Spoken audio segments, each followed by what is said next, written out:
This is Right to Life Radio with John Girardi on Power Talk 96.7 and AM 1400, a production of Right to Life of Central California.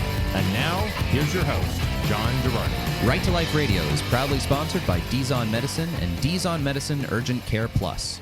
The Archbishop of San Francisco, Salvatore Cordileone, announced he is going to refuse Holy Communion to pro-choice Catholic politician Nancy Pelosi. Joining us to explain this issue, who better than the Roman Catholic Bishop of Fresno, my friend, Bishop Joseph Brennan. Bishop Brennan, welcome, and maybe you could explain for us a bit of why Archbishop Cordileone took the stance that he did with regards to Pelosi's very public rejection of Catholic teaching on the ethics of specifically abortion. Yes, well, it is the obligation of any bishop to safeguard the Eucharist and the practice of it, to, in a sense, oversee the reception of it even. And on a broader level, it's the job of the bishop to teach, right, to literally pastor and shepherd this flock, and it also involves a certain amount of discipline for everyone, which is where the word disciple comes from. Well, right. Well, even I mean, the metaphor of bishop as shepherd is obviously replete throughout the Bible and throughout the entire life of the church. Shepherds, being a shepherd was not like a pastel-colored job. It involved like having to throw rocks at bears and lions and stuff like that, and often involved some considerable risk to your physical well-being. Well, yeah. It does. You stand up for the flock, and sometimes right. you have to find out sometimes where they want to go, and then sometimes you must lead them to places they don't want to go. Exactly. Well, and that's, in sort of talking about this before the show, one of the points you make, many people have objected by saying that the Eucharist is for sinners, and Pelosi has tried to make this point too. How would you respond when here's Pelosi not actually even acknowledging that her conduct is sinful? Exactly, and it's true. It's medicine for the sin-sick soul, right, and that's yours and mine and Nancy's, and it's all of us. That's why we say, everyone says, the priest who's presiding or the bishop, if he's presiding at the Eucharist, that's why everyone says, before we receive, Lord, I am not worthy to receive you. Only say the word, and my soul shall be healed. So it's not an entitlement. Nobody's entitled to receive, neither Nancy nor myself nor anyone truly. So we approach the Eucharist, yes, with that contrite heart, and we can't approach the Eucharist and still hold on to the sin. Right. We just can't. Well, it's even, I think, beyond just sinful conduct. There's also, I think, an importance to the Eucharist as a sign of broader communion with the Church, and for someone to take a public stance rejecting, what is a pretty important ethical teaching of the Church in exactly. our time, it kind of, there's a reason why it's a sacrament of initiation, as we call it, that you're a fully initiated Catholic after baptism, confirmation, and Holy Communion.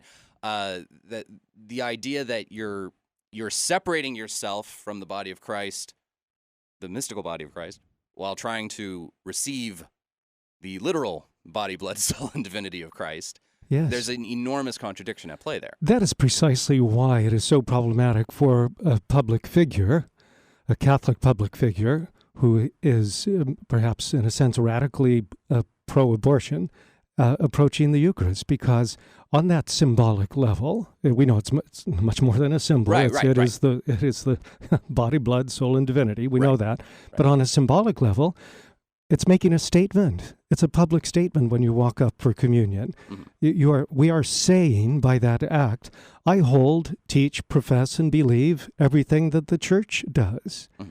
And if you don't, then don't receive communion. Yeah. It's pretty simple, actually, when you think about it. Right.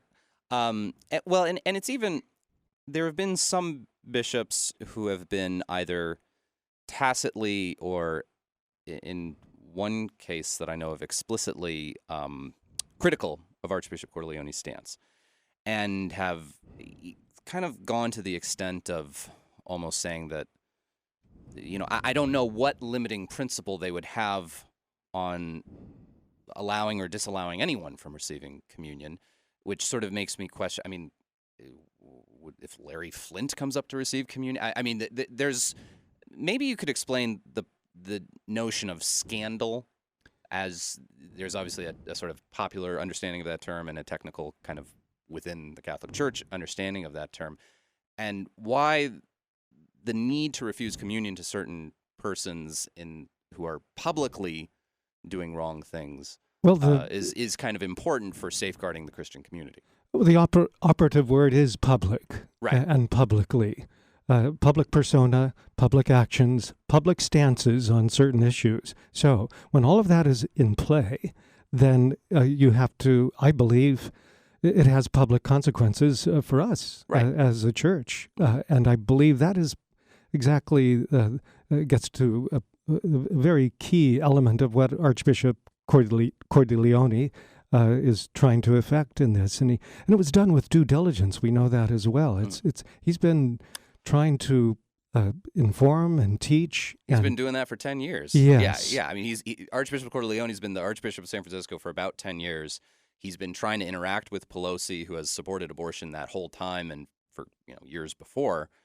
And it's only, I think that's one of the other things is there's this sense of Cordileone as this conservative right-wing bomb thrower, and that's not the case. I mean, you can tell he took this step with extreme reluctance.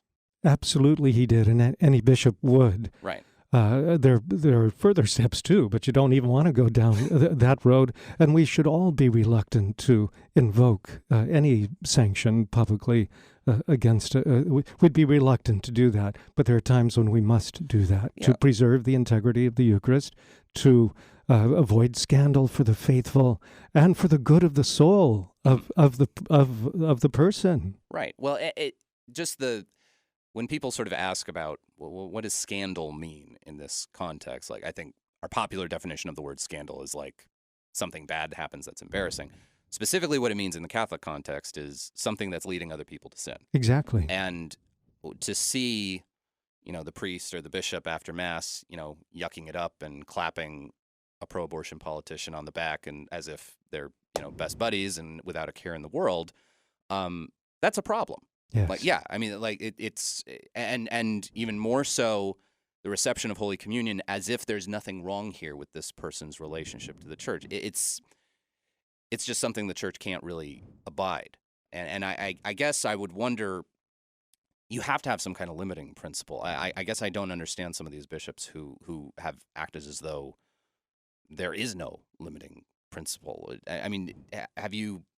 I'm sure you don't want to comment too much on other bishops, but I can say in general terms, sure, that the body of bishops, like any large gathering of people, has a spectrum, sure, a spectrum of personalities, even a spectrum of theological stances, differences of opinion, certainly on a political level as well. So all of that is at play.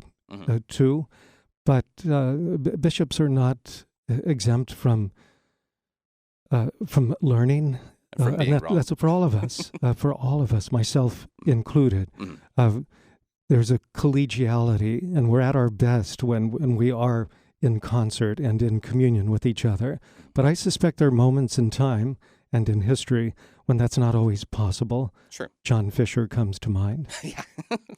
One guy standing against all those other bishops of England. It seemed like John, for those who don't know, John Fisher was like the one bishop in England who kind of stood up against Henry VIII, basically creating the Anglican Church, and the Pope gave him a cardinal's hat for it, and Henry VIII promptly cut off his head for it. Anyway, one of the examples that sort of springs to my mind in helping people understand this was during the Civil Rights era, there was an Archbishop of New Orleans, I believe his last name was Rummel, who imposed certain kinds of, I believe he actually excommunicated certain Catholic politicians who continued to support segregation in schools. And so I think that's kind of, it's interesting to me how nobody nowadays would blame Archbishop Rummel for that act, in the 60s and 70s. No. And meanwhile, today, people would say, oh, what a horrible thing it is. And it seems like it's the only difference being sort of the political climate, that it's much more PC nowadays to be in favor of abortion than it is to be in favor of segregation. I'm not sure what other limiting principle there is there from the Catholic perspective. Yes. Well, you brought up a great point in terms of there are other issues as well. Sure. Catholic moral issues that politicians on either end of the political party scheme would be on the outs in regard to Catholic Church teaching and practice. So some of those who criticize Archbishop Cordileone and others, and it would, like myself, were going after, public figures, Catholic figures who promote something that is, we believe, intrinsically evil and immoral. Well, there are other things that could be intrinsically evil and immoral as well. That to be fair and to be just, we must look at all of that. Yeah. Right. Well, and that's been some of the criticism that bishops have faced, particularly after the Uvalde, Texas shooting, which, frankly, I believe I'm not agreeing with this criticism. I think it's kind of in bad faith to say, well, bishops are all mad about people who support abortion, but they don't care about people who oppose gun control. They're not, refusing communion to politicians who oppose gun control. Yes. And I wonder how maybe you would respond to maybe a critique like that.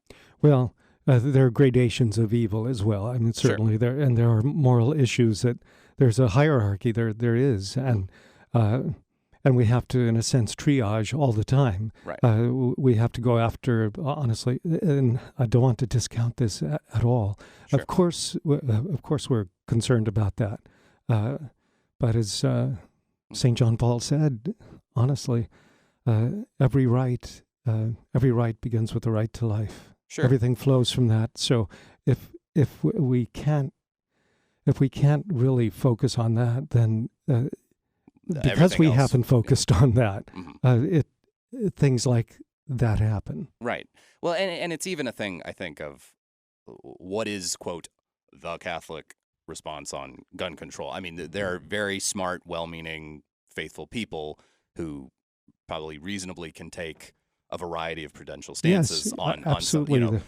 Is the assault weapons ban of 2022, that's the only Catholic response to it? I mean, I don't know. There's competing interests at play, and the church can give general principles, but it's a bit, it's a bit less clear cut than should the murder of unborn children be legal or not? Yes. Which is a bit more of a binary, easy answer. And when our stance begins with life begins at conception, then yes, then this is paramount, right, for us, for society, for our culture. So what are you, my last question, the $1 million question, I guess, if you were presented, all things being equal, and nothing is, and different situations are different, if you were presented with a similar situation to what Archbishop Cordileone has with Nancy Pelosi, would you take a similar step as he, denying communion to a politician who publicly supports abortion in the way she does? Oh, I'd feel compelled to consider it, maybe even compelled to follow it, certainly. Yes. To do the due diligence, however, that Bishop Cordileone did, so it wouldn't be like I'm going to get a list of every representative and congressperson in the San Joaquin Valley within my diocesan boundaries, and this guy's gone, this guy's gone, this guy's no. I have to start the dance. I have to begin the dialogue. Right, because I mean, at the end of it, what Archbishop Cordileone, I think this is sort of lost in the shuffle for a lot of people. What Archbishop Cordileone is doing is out of concern for Nancy Pelosi's soul, more so than making any kind of grand political point. Yes. Yeah. So, all right. Well, Bishop Brennan, thank you so much for joining the John Girardi Show and / Right to Life Radio. I think I'm just delighted that to be able to have you here. John, it's a pleasure. Okay. Thank you. God bless. When we return, more on Right to Life Radio. Thank you all so much. Our thanks to Bishop Brennan for joining us for the first segment of the show. Now, we're going to shift gears here and talk a little bit about what happened in Uvalde, Texas last week, which was this horrible, horrible shooting that happened there. And I want to discuss it in light of our pro-life beliefs and some of the criticism that bishops, including Bishop Brennan and Archbishop Cordileone, have gotten about, well, where are you right to life? I think we talked about this a little bit as regards Miguel Arias and his kind of nasty tweets at us about this. But I want to talk about just sort of the idea of making these two things equivalent topics. All right. What happened in Uvalde, Texas is completely horrible and bad. Everyone understands that. It's not even, doesn't even merit saying.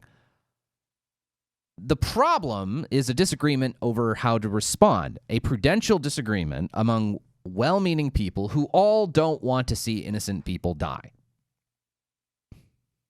Nobody wants to see innocent people die. Killing innocent people in this context is illegal, and there's no debate on that. Okay, everyone's on the same page. There's nothing to discuss or debate, right?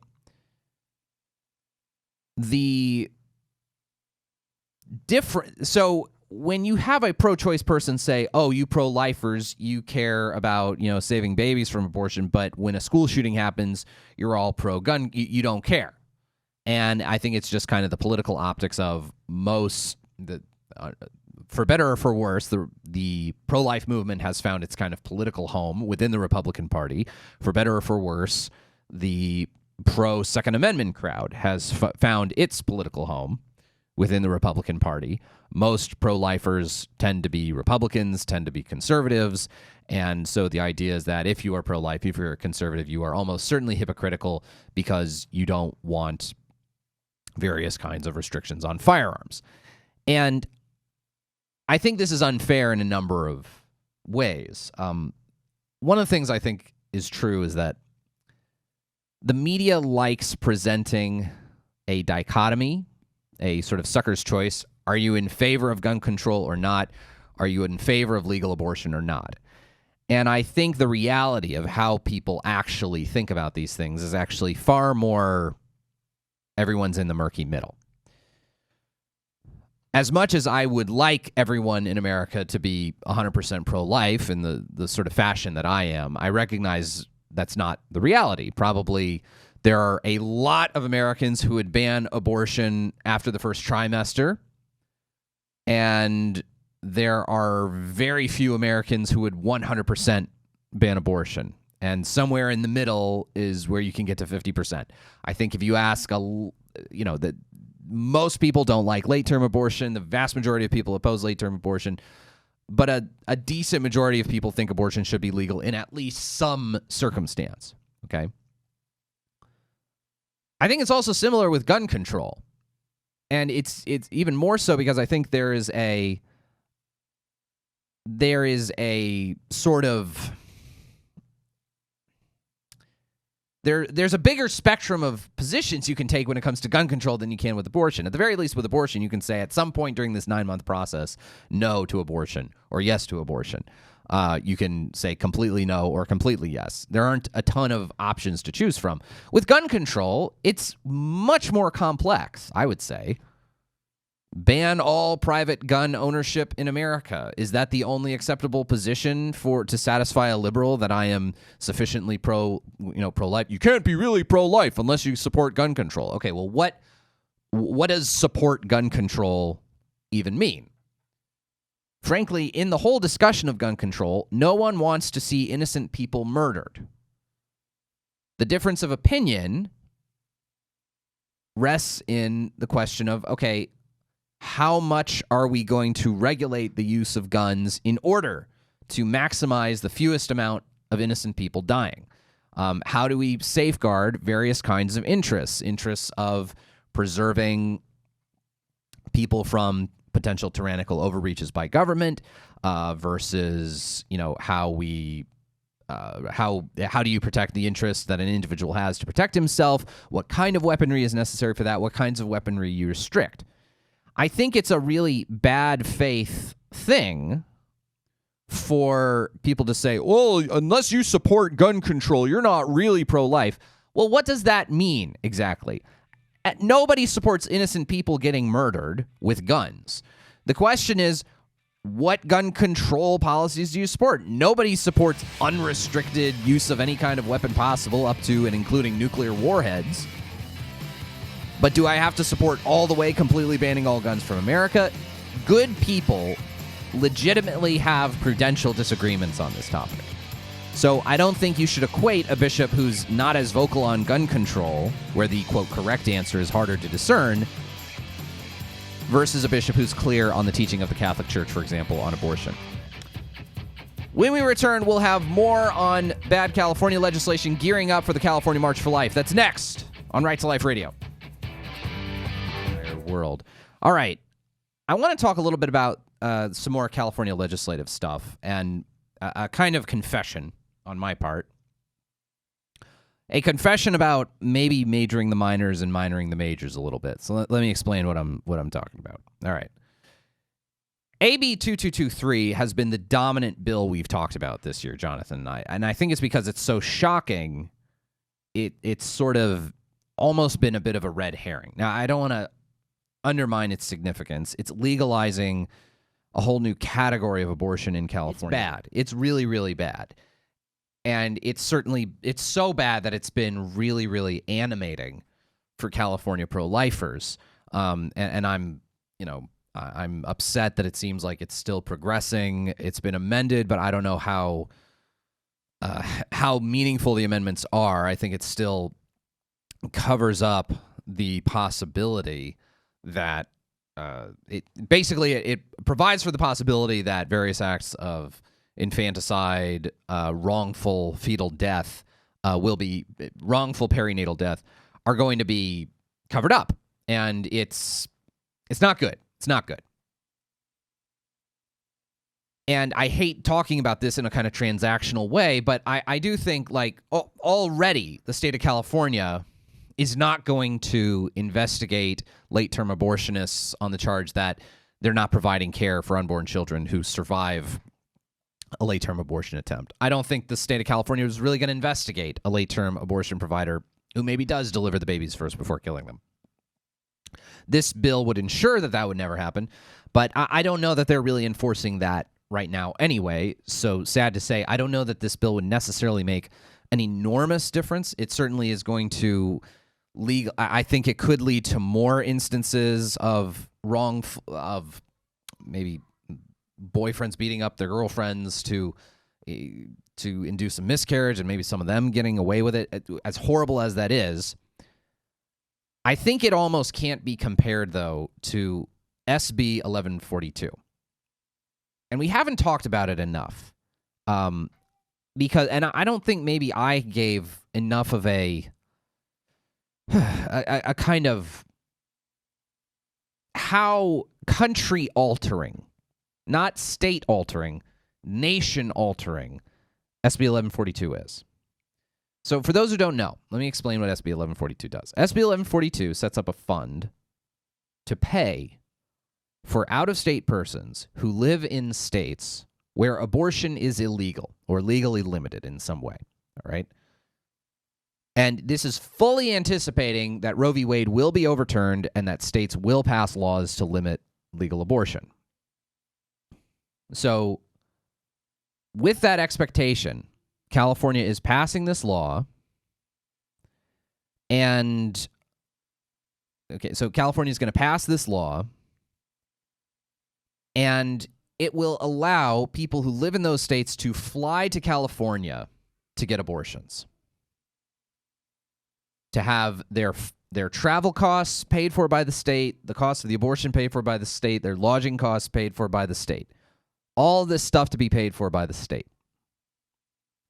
So this whole system, which basically what it would do then is it's trying to keep nationwide abortion legal in a post-Roe v. Wade world. Let me repeat that.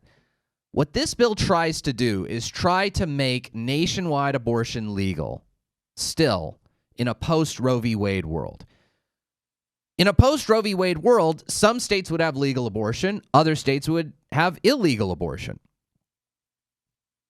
What California wants to do is everything in its power, all of the resources of its $100 billion budget surplus, at the service of ensuring that that distinction between one state and another goes away, to basically make us the nation's capital for abortion, I don't know, tourism, or, I mean, tourism is maybe a bit strong, but to be the nation's abortion magnet, more or less.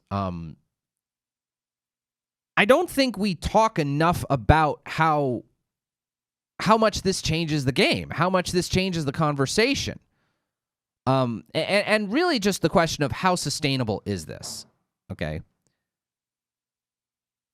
The last sort of major moral controversy we had as a country, in which different states had different rules and ultimately a federal solution had to be, attained, was literally the Civil War. Okay, well, after the Civil War, I guess it was segregation. And ultimately with segregation, now it did not end as violently as the Civil War, thank God. And I don't want, I don't want the abortion question decided with Civil War. But eventually a federal solution came down and was imposed on the states, and we got rid of the patchwork of different states with different systems because we thought the systems that some of the states had was so morally repugnant that we as a country had to come down and stop it. And you had to send federal marshals to escort black kids to predominantly white schools in Alabama. And that was the national answer that we came with, federal civil rights legislation. Okay? The Federal Civil Rights Act. That's what that was. It was a nationwide solution to a state-by-state problem. And ultimately, I really wonder, how is it going to work in a post-Roe v. Wade country to have aggressively pro-life and pro-choice states literally bordering each other? I could see Indiana passing all kinds of laws to outlaw abortion. Meanwhile, neighboring Illinois is going to be an aggressive promoter of abortion. How's that going to work? Is everyone in Indiana just going to drive to Illinois to get abortions? I could see Missouri banning abortion and Illinois having legal abortion. So if you're in Alton, Illinois, which is right across the street from St. Louis, or right across the river from St. Louis, if you live in Alton, Illinois, is it just gonna be the abortion capital of the Midwest? Basically, everyone from Missouri is gonna travel across the river to go to Illinois to get abortions? How are we gonna regulate that? What's gonna happen on federal Indian reservations? Okay, Oklahoma might ban abortion, has in fact taken steps to ban abortion. Oklahoma has a bunch of Native American land on it. Are those going to have abortion clinics? Are we going to staff them with legal abortion clinics on Native American territory? I'm not even that well versed on Native American law and how that's regulated, federal, whatever. Are military bases going to be allowed to do abortions? That's something that pings back and forth depending on what president is in office. I think there's so much of a patchwork that's possible here in ways that can be really unstable. Furthermore, we haven't even gotten into the question, which Jonathan and I discussed about a week or two ago, about the abortion pill. How is the abortion pill going to work in all of this? You can get the abortion pill from illegal sites without a doctor's prescription. You can get this from an illegal site. So even if you live in let's say you live in Oklahoma, abortion's illegal in Oklahoma. Chemical abortion is illegal in Oklahoma. The FDA guidelines basically say you got to get a prescription for it. Well, if you just order online from some illegal website based in China, based in Canada, based in Mexico, that's shipping abortion pills through the mail, how is this going to be regulated? How is this going to be controlled? I don't have a great answer for it. I don't have any answer for it, frankly. Especially, and again, we have, even within the pro-life movement, we have some disagreements or some questions over should any penalties be assessed towards women who have abortions. Well, for the most part, I'd say no, I wouldn't necessarily favor that. But at the same time, if the only person involved in an abortion transaction is the woman having the abortion and an illegal site out of the country, an illegal website out of the country, then what are you supposed to do? How do you regulate it? How do you safeguard those children? Even if you live in Oklahoma, again, you can order this from an illegal Chinese website.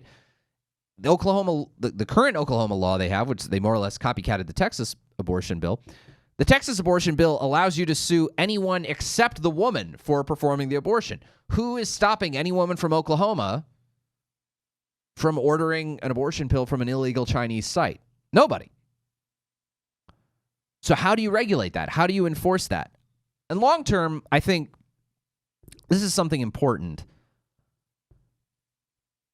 There is going to be, one way or another, a federal solution to this. So a federal solution will ultimately have to come about, where I think either some piece of federal legislation is going to be passed that is going to regulate abortion to court. It's going to regulate abortion throughout the whole country. I think ultimately that's what's going to happen. I know the Democrats are pushing for it. The Democrats are willing to abolish the filibuster to do it. I pray to God that they won't be the first ones to do it.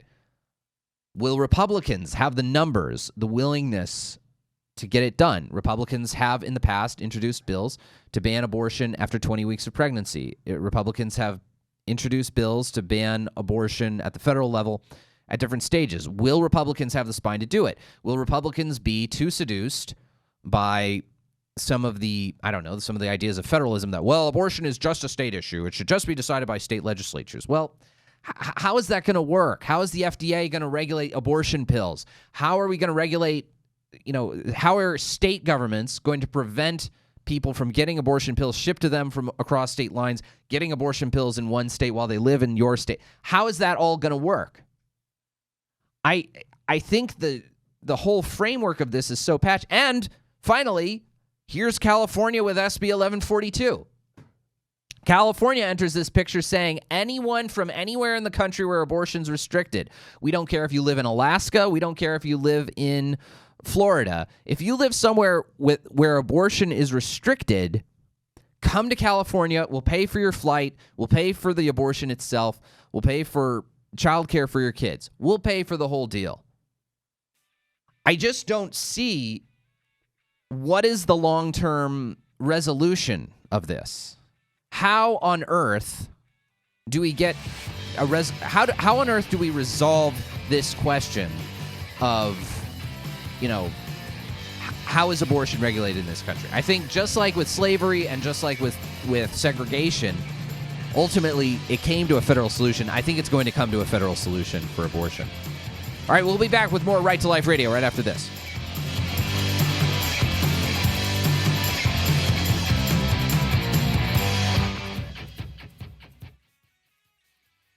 If you like our show and like what we do, visit us at rtlcc.org or give us a call at 559-229-2229. We're also going to have our bus to the California March for Life. This is June 22nd. Please get in touch with us if you want to go. We go to the Capitol. It's a great rally. You hear from elected officials, get informed about the bad bills that are in front of the California legislature this year.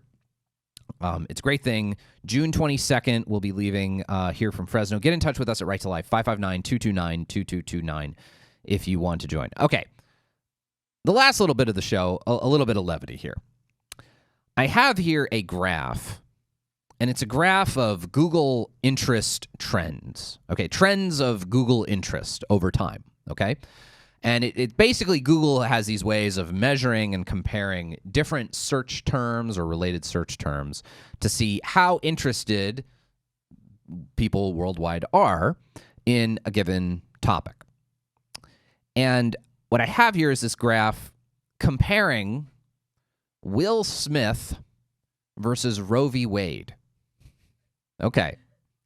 Now, obviously, Roe v. Wade was much in the news because there was a leaked Supreme Court draft opinion saying it was about to get overturned. Will Smith was in the news because he slapped Chris Rock in the face during the Oscars right before he won an Academy Award because Chris Rock made a joke about Chris Rock's wife, Jada Pinkett Smith. Wouldn't be my wife, but anyway. For those of you who know, I won't get into the details of that whole thing, but anyway, if my wife, all right, whatever, forget it. Forget I said anything. So it has this estimate of how interested people were over time, and this estimate, I think, relates very strongly to a lot of moronic Republican strategists have said, oh, it's going to be terrible for Republicans if Roe v. Wade's overturned. They're going to win. They should be winning these midterm elections in a runaway, and instead, they're overturning Roe v. Wade. What a stupid thing. Most people like Roe v. Wade. Now, I think that analysis is unbelievably shallow because I think a lot of people just don't like thinking about abortion. And I think a lot of people don't really strongly care that Roe v. Wade's going to be overturned. And I also don't think a lot of these dopey Republican strategists have thought, you're just going to make women upset. Women don't think in a monolithic way about abortion. It's not like 90% of women are supportive of legal abortion and only 10% of them are pro-life. That's the picture the media paints, and it's just not true. Really, it's pretty much... It's not really significantly different from how men view abortion. There's maybe a slightly more women are in favor of abortion, but also slightly more women identify as Democrats more generally, identify as liberals more generally. There's really not a big difference between men and women on the topic of legal abortion. And again, I think a lot of people are in the mushy middle where they're sort of vaguely positively pro-life or sort of vaguely positively pro-choice. There are very few people, I think, who are committed like I am to opposing abortion or committed like most of my direct ideological opponents are in supporting legal abortion. And I think a lot of people just don't like to think about it. It's an unpleasant topic, frankly. It's an icky and unpleasant and argumentative topic that I think a lot of people would rather just avoid. So this Google graph shows that basically the number of search terms for Will Smith around the time that he slapped Chris Rock in the face, it's more than 4 times as many as people who searched for Roe v. Wade right when it was leaked that Roe v. Wade might get overturned. More people cared about Will Smith slapping Chris Rock than cared about Roe v. Wade. I am sure, by the way, we would have the exact same kind of graph if we compared Johnny Depp and his court case, which he just won earlier this week, comparing Johnny Depp versus Roe v. Wade or the Dobbs case or the potential overturning of Roe v. Wade. So all these Republican strategists are like, it's just Republicans shouldn't overturn Roe v. Wade because it would be bad politically. First of all, the point of politics is not just to keep winning elections. The point of winning elections is to enact policy. Overturning Roe v. Wade has been part of the Republican platform since as soon as the decision was made. That's been part of the Republican platform. That's the whole point of being part of a political party, is to achieve your policy goals, I thought. I mean, frankly, I don't care about the job security of individual members of Congress. I care about, and I'm not even saying this, as a Republican or anything. I'm just saying, the idea, we're not endorsing Republicans here or anything. I'm just saying it seems unbelievably short-sighted to be more concerned about just getting elected all the time than actually accomplishing the things you purportedly want to accomplish. That'll do it for Right to Life Radio. We'll see you next time on Power Talk.